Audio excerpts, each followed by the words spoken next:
What is love? If you ask the culture around us, you might see some of these symbols of love. So a red rose, a heart, a couple holding hands. Or some people might express it in terms of their love for their family, or their friends, or their football team. And to avoid a diplomatic incident, I've not used Saints or Pompey in this illustration, but a proper team. And I might add from a personal point of view that among the things I love are a nice blue cheese, my grandson Joel, and of course my wife. Though actually if you read the small print on that t-shirt, it actually says, "I love it when my wife lets me go cycling." For us who call ourselves Christians, followers of Christ, it matters what we mean by love, because love is tremendously important. In fact, it's absolutely central in the teachings of Jesus. One of the main reasons why Jesus scandalized the Jewish religious authorities of his day was that he had a completely different emphasis when it came to what was important. For them, the Pharisees, the number one priority was purity. It was all about avoiding the things and the people that could make you unclean. And that led to an awful lot of prohibitions.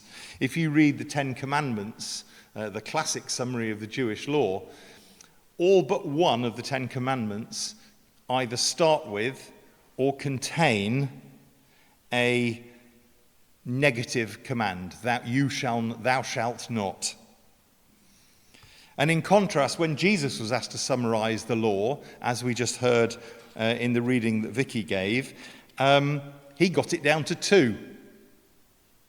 And they're both positive. Two commands, they're both positive. Love the Lord your God with everything you have and everything you are, and love your neighbor as you love yourself.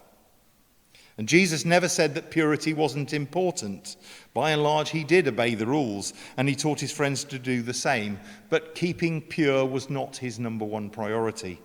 It was much more important to love. He taught his disciples to love. He condemned attitudes and actions that were not loving. He treated everyone he met with love and compassion. It seems like a very simple message. All you need is love. Or more precisely, all you need to do is to live lovingly, to do the most loving thing in every moment of your life.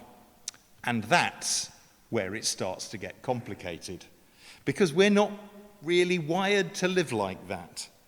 In so many ways, we are selfish beings. Loving others is all very well if it gives us an advantage, if it helps us to get ahead in the struggle for survival, or to have a happier or more successful life. But if it doesn't do those things, then sometimes it can feel like an expensive luxury. It often doesn't come naturally to us to be loving. And over the centuries, the faith practiced and preached by the Christian church has often looked a lot more like the purity religion of the Pharisees than the loving way of Jesus. Through the ages and right up to the present day, people have been excluded, persecuted, even tortured and killed for not keeping the rules, for stepping out of line, and for calling God's people back to a lifestyle where love is at the center. But sometimes we encounter extraordinary stories of love persisting through the most challenging situations. And this Christian Aid Week, we're meeting a lady called Aline Nibogora, who lives in Burundi, and she offers us one such story. Aline's love for her children and for her community is evident in all she does. She has held on to faith, hope and love, even when extreme poverty pushed her to the brink of survival. And Aline's story gives us an insight into what love can mean. There are lots of practical ways to express love. We might think most readily of doing it with hearts and flowers, but it's also shown in the solar panels that give Aline's children light to complete their schoolwork, in the Village Savings and Loans Association, where community members support one another financially. And in each brick of the home that Aline is building for her family, and in the meals she shares with her neighbours. In our reading from Paul's letter to the Corinthians, we see him trying to get his head round the love that God has shown us in Jesus and its practical implications.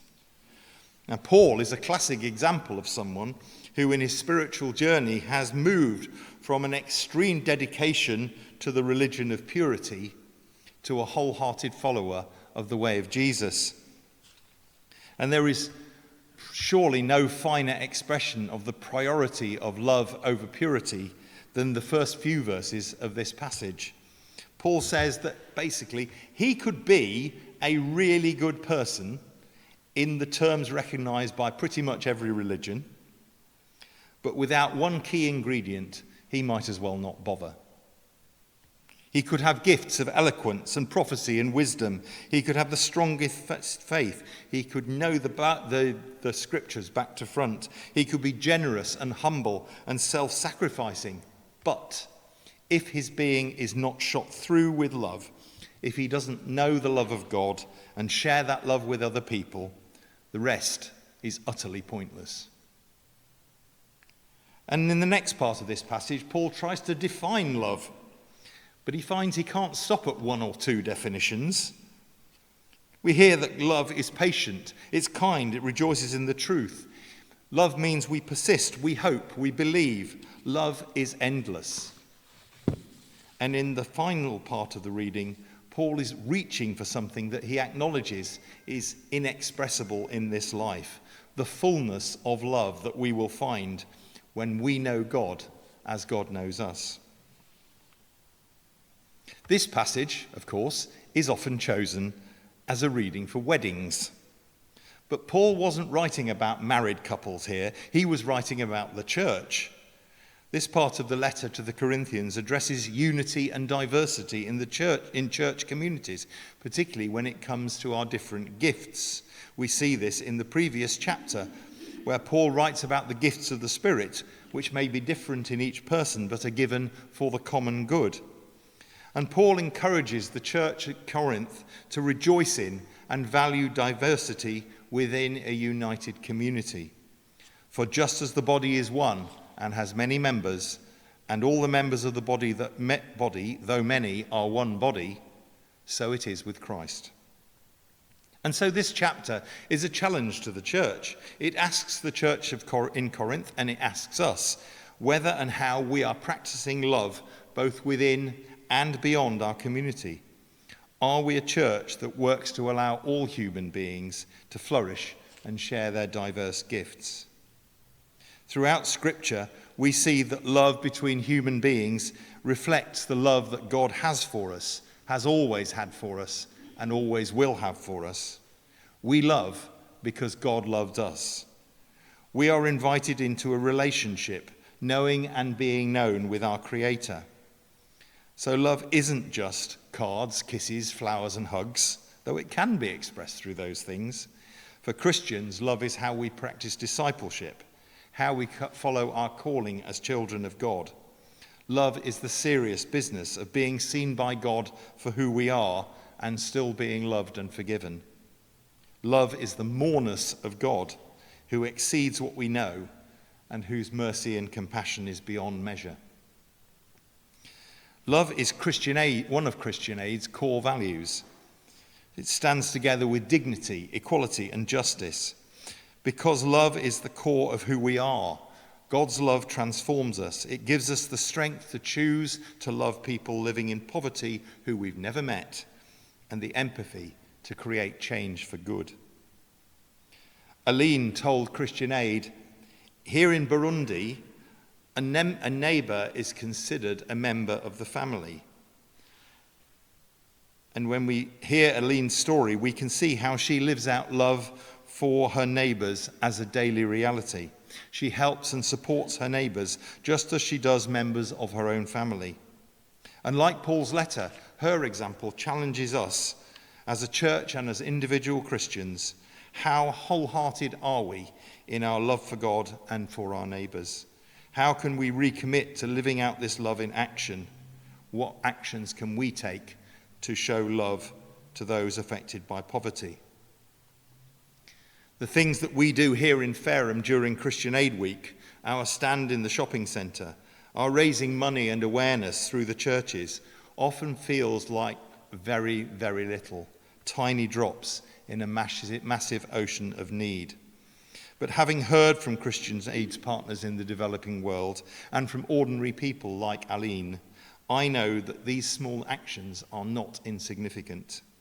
The money we raise has an effect and makes people's lives better.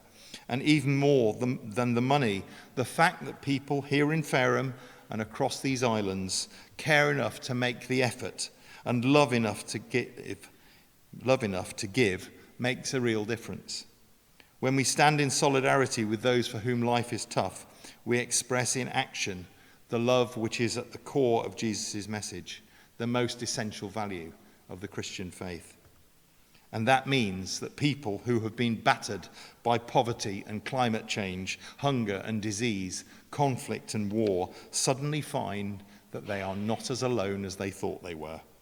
People care for them, people love them, and that gives them strength and hope because they know that they are loved, and that makes all the difference in the world.